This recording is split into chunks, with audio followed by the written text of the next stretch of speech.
Hola, ¿cómo están? Muy buenas tardes. Mi nombre es Juan Francisco Covarrubias Ardiles. Soy estudiante de Ingeniería en Construcción, mención Gestión de Obras de la Universidad de Concagua, nuestro profesor José Labori. Y para la asignatura de Física General se nos solicitó hacer la siguiente actividad de resolución de una guía de actividades.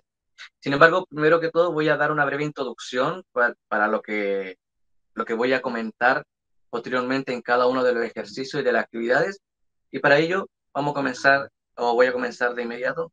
Primero que todo, dar una breve introducción al análisis que se hizo en este trabajo y la importancia que tiene la física en la resolución de problemas, de situaciones diarias que ocurren. Como dice ahí, todo profesional del área de la ingeniería, de la construcción, de cualquier área técnica o cualquier área de resolución de problemas, debe primero ser capaz de observar, ser capaz de medir, de analizar y posteriormente interpretar situaciones que ocurren alrededor nuestro, fenómenos físicos que pueden ocurrir durante cualquier etapa, en el caso de la construcción, del desarrollo del proceso. Y todo esto mediante análisis críticos de las variables, teniendo la capacidad de monitorear, prever situaciones que puedan también ocurrir en el entorno, situaciones que puedan ocurrir y que gracias a la buena interpretación y análisis podemos dar una solución previa para poder tener una magnitud o un conocimiento de lo que va a ocurrir. Como profesionales de la construcción también el uso de las magnitudes físicas nos permite realizar un análisis cuantitativo en base a datos de las situaciones cotidianas que ocurren y así dar una solución en base a un razonamiento lógico también. No solamente en base a datos se puede solucionar un problema, sino también a la interpretación, al análisis que se debe hacer de la situación y por eso ese análisis tiene que tener un conocimiento previo, un conocimiento de las magnitudes, de la importancia que tienen para poder dar una solución. No solamente con el dato tener una respuesta, sino que también interpretarlo, dar una vuelta y poder saber si el resultado está correcto o no, pero en base también a un sentido común, a un razonamiento lógico. Y también quise poner ahí que el uso de la física es de gran relevancia para describir fenómenos que ocurren día a día a nuestro alrededor, no solamente en el ámbito profesional, sino que también en el ámbito de la vida diaria, en lo que ocurre cuando estamos, por ejemplo, en la calle, miramos el cielo, miramos nuestro entorno, están ocurriendo fenómenos y la física nos permite poder conocerlo, poder dar una explicación, poder eh, ver las causas que generan todos estos efectos como son las leyes de Newton, como son las leyes de la termodinámica, las leyes de la... Cualquier tipo de leyes también nos sirve para interpretar lo que ocurre alrededor nuestro. ¿Cuál es la importancia de las magnitudes físicas en construcción? Bueno, son bastantes y aquí quise poner algunos ejemplos donde se utilizan las magnitudes físicas y la ciencia como la física. Por ejemplo, en el primer caso tenemos una máquina que es una especie de grúa hidráulica que levanta cierto elemento con cierta cantidad o cierta masa, cierta cantidad de materia. Y esta genera una fuerza, genera un sistema aquí de interacción entre las cuerdas, entre el efecto que hace el peso del cuerpo, y podemos hacer un análisis dinámico y estático de la situación que está ocurriendo. Por eso, en este caso, la física y la rama de la física, como es la mecánica, influye bastante en poder realizar un proceso óptimo. Y al costado tenemos unas mezclas, que también las mezclas utilizan diferentes tipos de materiales, diferentes cantidades, y ahí utilizamos las magnitudes físicas, las unidades de medida, como la masa, el volumen, la densidad que requerimos, la viscosidad, todo ello que está asociado a la física. Y abajo quise poner dos ejemplos donde la física también se aplica para poder desarrollar diseños de construcción, diseños de alguna, de alguna, de alguna construcción, de algo que necesitamos realizar. Tenemos el caso de los puentes, la estructura, poder medir más adelante en los cursos posteriores, ser capaz de poder medir la tensión, los esfuerzos que se generan en las diferentes elementos que están conectados, que están integrados en este gran elemento que es el puente, o también una construcción de una represa, que también se requieren medidas, obviamente, para poder construirla, y poder diseñar este, una situación ideal para que no hayan pérdidas, no hayan efectos contrarios a lo que queremos.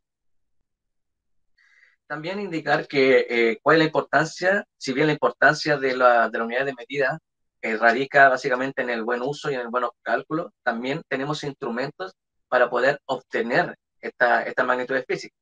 Sin embargo, no solamente nos sirve tener instrumentos, sino tenemos la capacidad de poder analizar y dimensionar lo que nos está entregando un instrumento.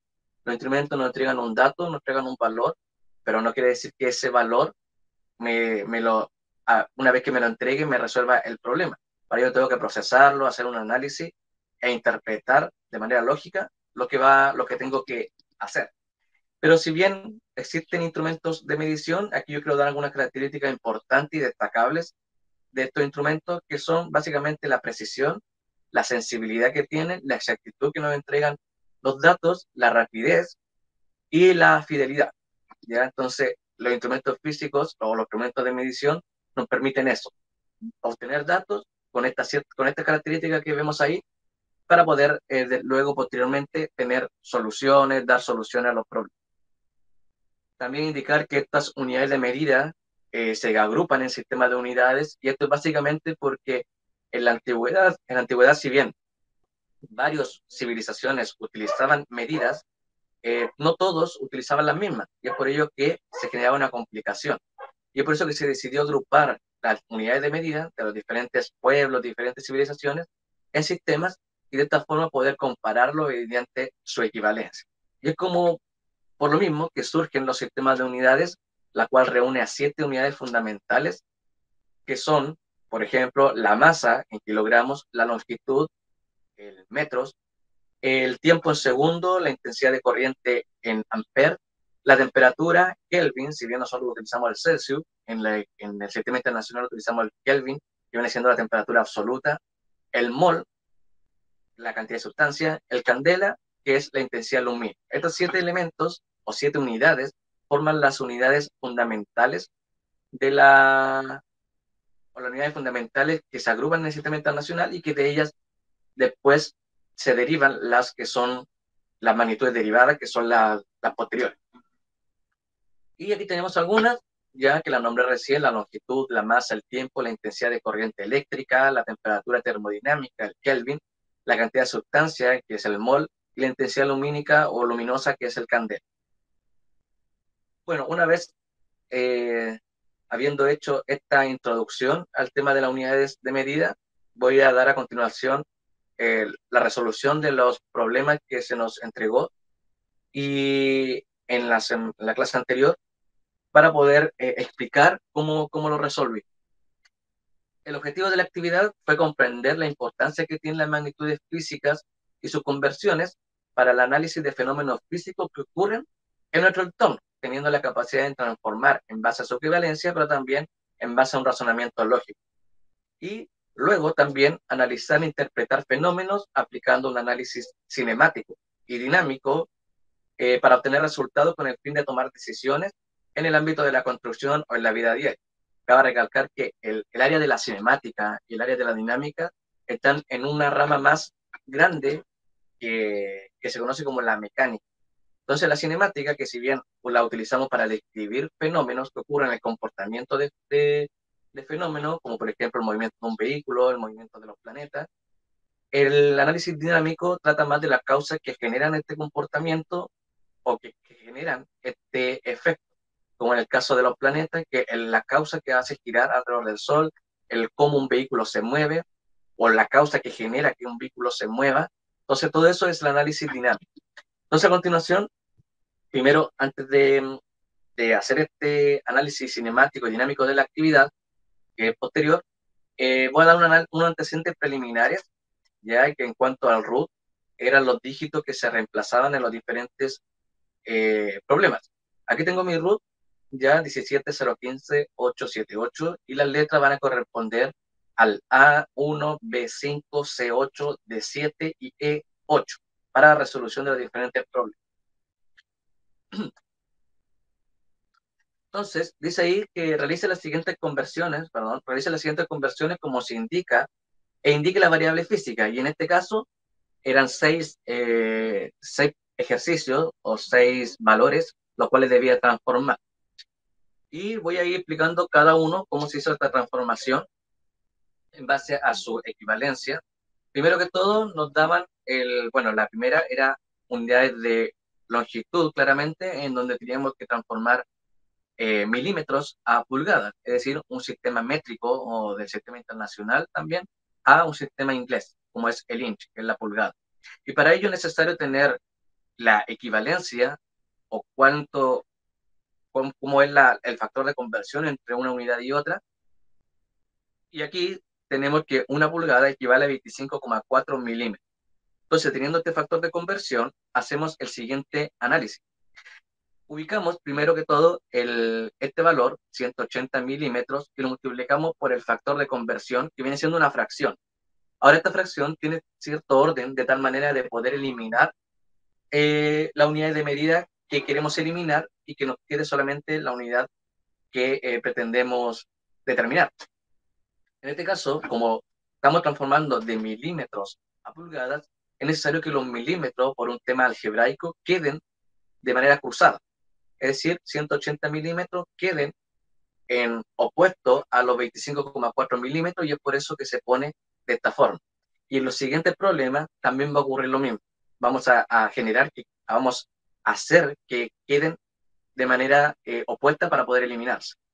Entonces tenemos que una pulgada es 25,4 milímetros, hacemos la multiplicación y a continuación realizamos la multiplicación directa, 180 por 1, 25,4, y los milímetros se van a ir dando como resultado 7,087 pulgadas. Para que quede más claro esto, lo que se hizo fue eliminar los milímetros, ¿ya? Y que solamente quede la pulgada, que es el inch, ¿ya? Luego tenemos una unidad de temperatura, ¿ya? Sin embargo, nos piden determinar la temperatura en grados Fahrenheit teniendo la temperatura en grados Celsius. En este caso, no existe un factor de conversión, sino más bien existe una fórmula o un formulismo que nos permite transformar de Celsius a Fahrenheit, de Fahrenheit a Celsius, de Kelvin a Celsius, y así. Entonces, aquí necesitamos tener la fórmula que nos permita reemplazar el valor en grados Celsius para que nos den el valor en grados Fahrenheit. En este caso, la fórmula es 9 quintos multiplicada por la temperatura en grados Celsius y a eso se le suma 32. Ahora, ¿de dónde surge esta fórmula? Surge de la comparación de ambos escalas termométricas, que viene siendo con un termómetro, se hace un análisis entre ambos y así se determina la fórmula de temperatura en grados Fahrenheit. Tenemos aquí, entonces reemplazamos 180 grados Celsius, lo multiplicamos por 9 y lo dividimos por 5, 180 multiplicado por 9 dividido 5, nos da 324 y a eso le sumamos 32. Primero se hace la multiplicación, luego la suma. La temperatura entonces va a ser 356 grados Fahrenheit, es decir, 180 grados Celsius equivalen a 356 grados Fahrenheit. Teniendo el siguiente ejercicio que había que determinar 27 kilogramos en libras, es decir, de un sistema internacional a un sistema inglés, sabiendo que la unidad o que la magnitud física viene siendo la masa, tenemos la unidad o la equivalencia al factor de conversión. En este caso, un kilogramo equivale a 2,20 libras, ¿ya? Un kilogramo equivale a 2,20 libras, ya que una libra son aproximadamente 450 gramos. Entonces ahí nos da que un kilogramo es 2,20 libras.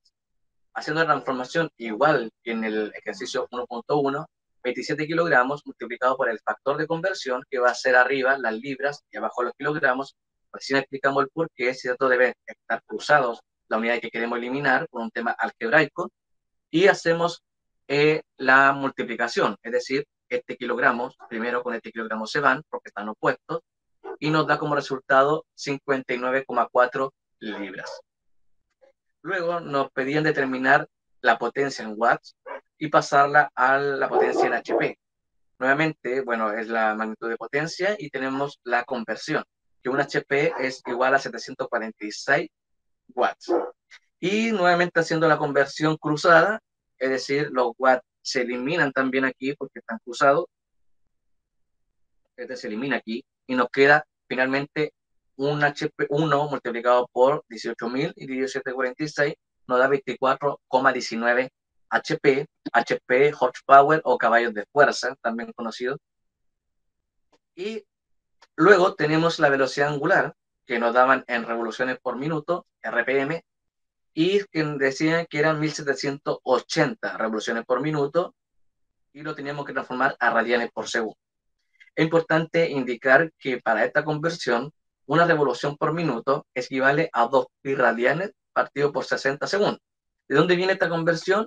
Cuando hablamos de una revolución, es una vuelta completa, ¿cierto? Una vuelta completa, una revolución, y lo realiza en un minuto. Ahora, si lo llevamos a radianes por segundo, tenemos que saber que el ángulo que se forma para dar una vuelta completa es 2pi, ¿cierto? 2pi viene siendo 360 grados. 2pi, y eso se demora, si yo una partícula realiza 2pi, demora 60 segundos. Es decir, un minuto equivale a 60 segundos y por eso que se reemplaza. Una revolución por minuto es lo mismo que decir 2pi radianes partido por 60 segundos. ¿Ya? Entonces, haciendo la conversión, ya considerando que un RPM equivale a eso, y haciendo lo mismo que hemos hecho anteriormente, eliminamos los RPM aquí, hacemos una multiplicación directa, ¿cierto? Hacia el lado, los RPM los eliminamos y multiplicamos directo, lo que nos da un resultado de 186,4 radianes por segundo. Y ahí calculamos o determinamos la equivalencia entre la RPM, revoluciones por minuto, que es los giros que realiza en un minuto, y, los radianes por segundo, que es una medida radial de grados. Tenemos también la presión, que 580,89 kilopascal, lo pasamos a PSI, o libras por pulgada cuadrado, que en inglés PSI es pound square inch, que es libra pulgada cuadrado, y hacemos la transformación. Bueno, esta es la unidad de la magnitud de presión, y sabiendo que un kilopascal equivale a 0,145 PSI, hacemos la transformación siguiente. Lo mismo que hemos hecho anteriormente, ¿cierto? Colocamos las unidades de manera cruzada, de tal manera de poder eliminarlas. Ya, aquí nuevamente elimino las kilopascales y nos va a quedar en PSI, 84,23 PSI. Ese es el desarrollo de la primera actividad entregada, que era transformación de unidades en base a su equivalencia. ¿Ya?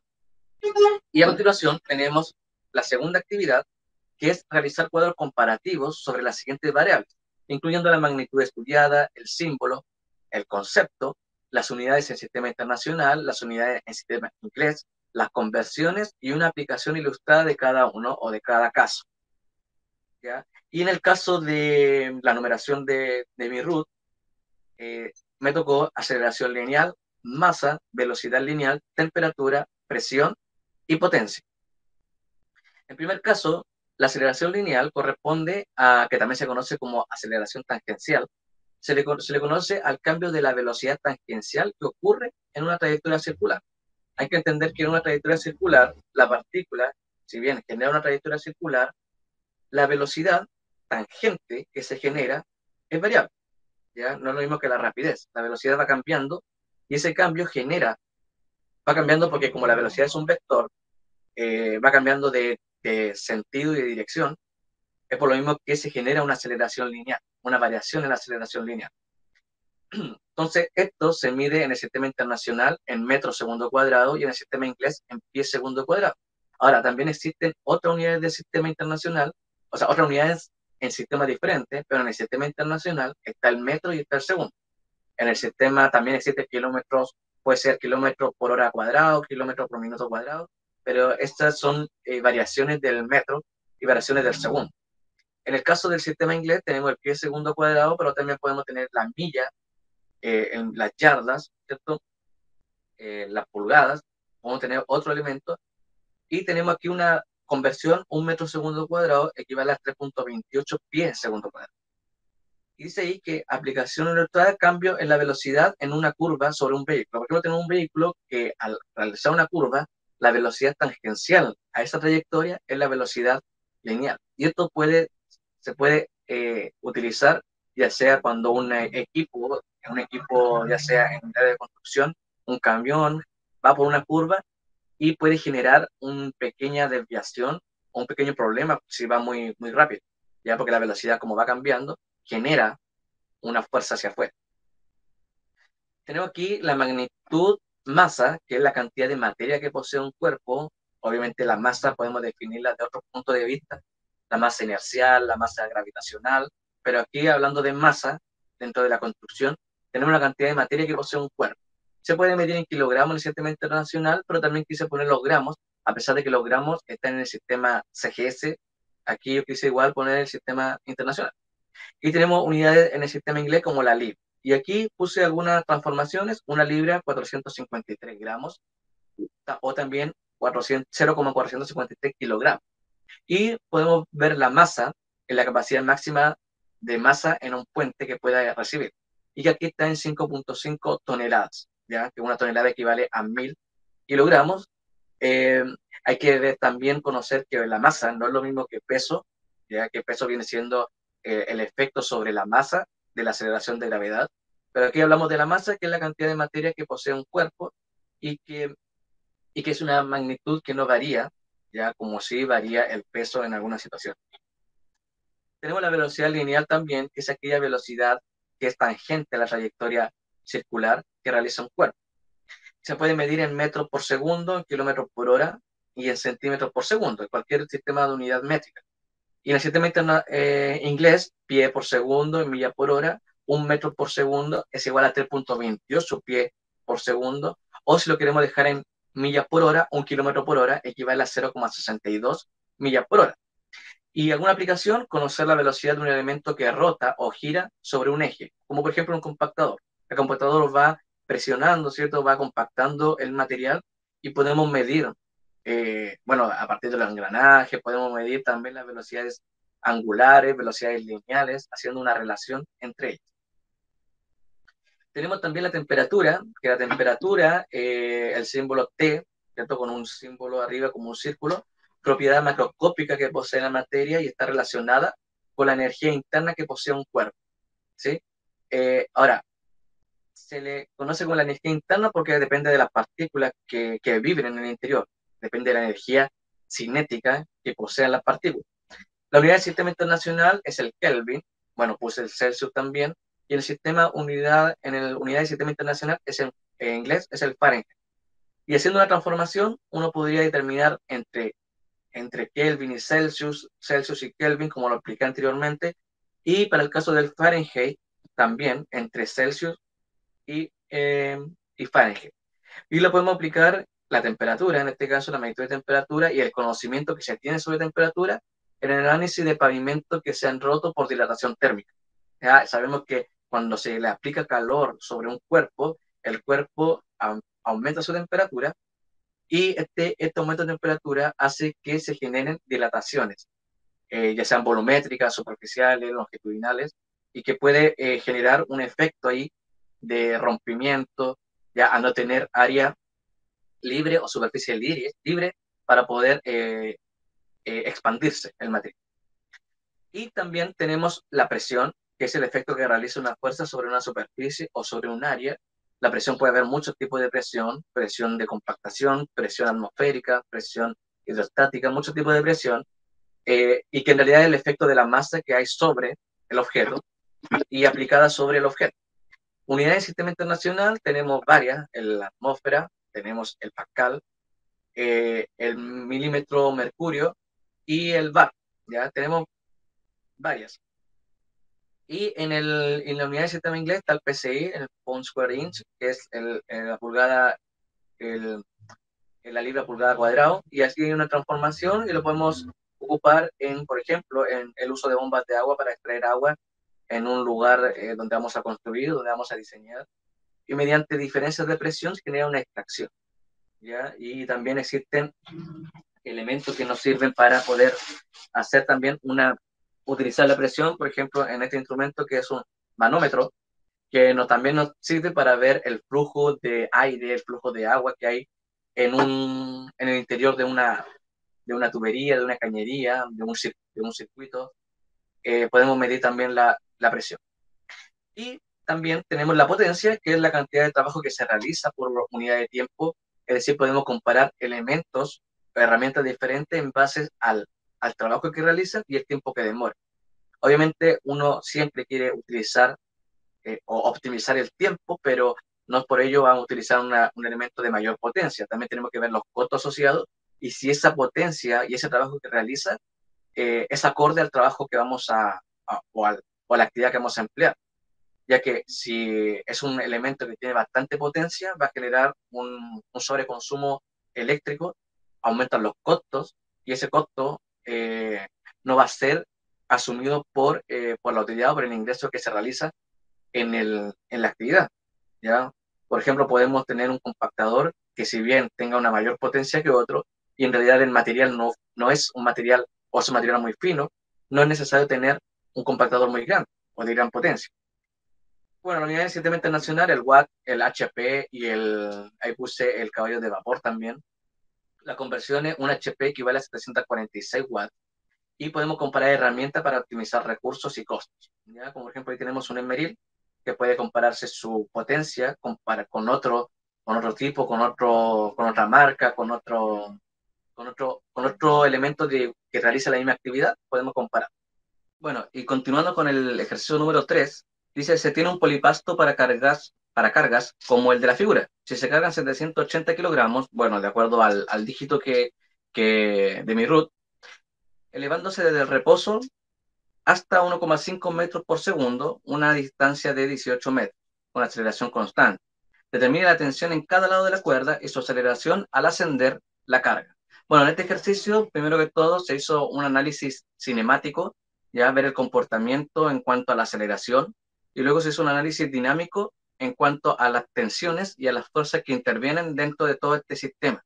Ya para ello se hizo un diagrama de cuerpo libre y se utilizó el programa o la página web GeoGebra para realizar o para obtener los ángulos y además Symbolab para poder resolver un sistema de ecuaciones que se genere.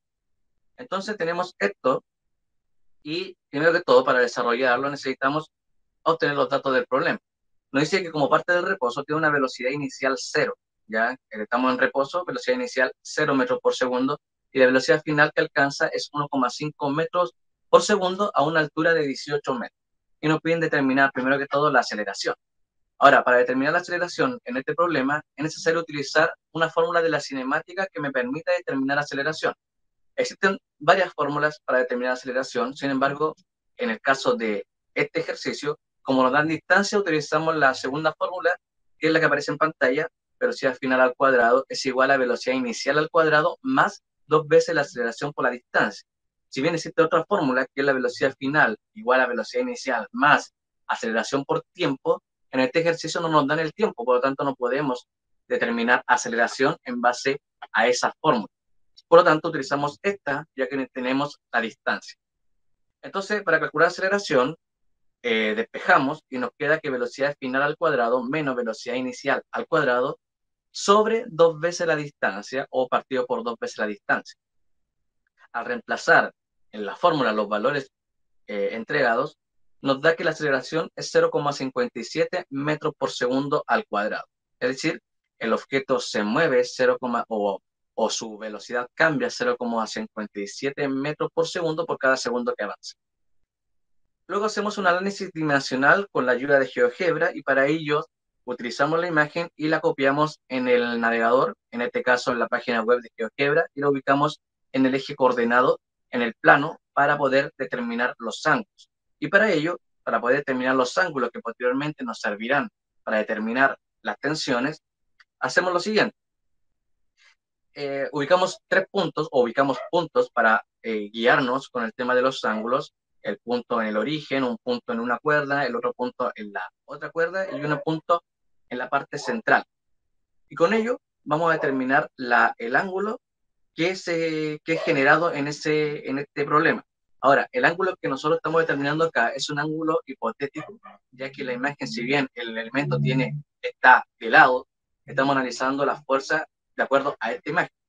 Hay que entender que en un análisis dinámico debemos, en este caso, ver de frente para poder determinar el ángulo de mejor manera o más correcto. Entonces, en este caso, ubicamos los puntos y se determinó que el ángulo para el caso izquierdo, para la tensión de la cuerda izquierda, viene siendo 10,5 grados y para el caso de la derecha viene siendo 7,97 grados.